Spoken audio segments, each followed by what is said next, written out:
وہ اپنا کیبن چھوڑ کے وہاں چلی گئی۔ اندر کمرے سے زارون کے چلانے کی آوازیں آ رہی تھی کہ میرے پیسے کہاں گئے؟ مس حمیرہ، کوڈ آپ کو ہی پتا تھا، کہاں ہیں پیسے؟ سب لوگ زارون کی آواز سن کے پریشان ہوئے۔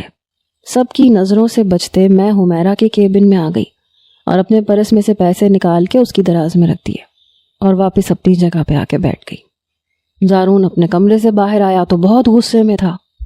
کہنے لگا، کس نے میرے لاکر سے پیسے نکالے ہیں؟ مجھے شرافت سے سچ سچ بتا دو ورنہ میں کسی کو بھی نہیں چھوڑوں گا۔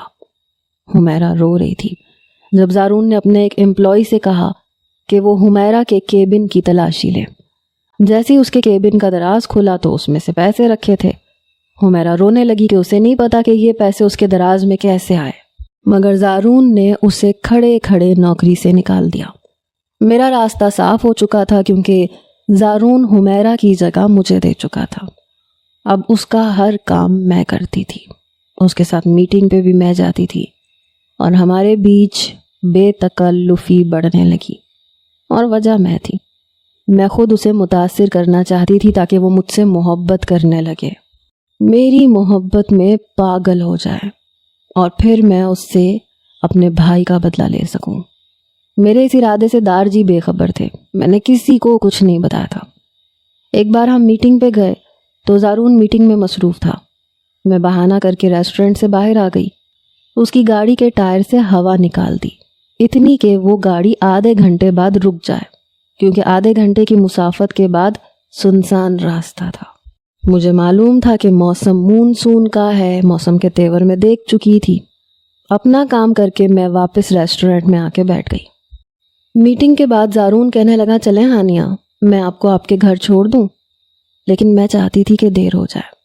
میں نے کہا، سر بھوک لگ رہی ہے، میں نے صبح کا ناشتہ نہیں کیا۔ کہنے لگا، تو آپ آرڈر کریں۔ میں نے کھانا منگوا لیا اور بہت دھیرے دھیرے کھانے لگی۔ وہ بار بار اپنی گھڑی دیکھ رہا تھا کیونکہ اس نے مجھے واپس چھوڑنا تھا۔ رات کا اندھیرا چھا چکا تھا تب تک میں نے کھانا ختم کیا، مگر جیسے ہی وہ مجھے چھوڑنے کے لیے نکلا، گاڑی ایک سنسان سڑک پہ جا کے رک گئی۔ وہ گاڑی سے اترا تو جی بھر کے بیزار ہوا۔ کہنے لگا، ٹائر میں ہوا بہت کم ہے، یہاں کوئی مکینک بھی نہیں ملے گا۔ میں نے کہا، سر آپ مکینک کو لے آئیں، میں گاڑی میں ویٹ کر لوں گی۔ وہ کہنے لگا، نہیں، آپ میری ذمہ داری ہے، میں آپ کو کیسے سنسان سڑک پہ چھوڑ دوں۔ میں نے کہا، سر آپ جائیں، میں گاڑی لاک کر کے بیٹھ جاؤں گی۔ میں نے گاڑی لاک کر لی، تبھی بارش بھی شروع ہو گئی۔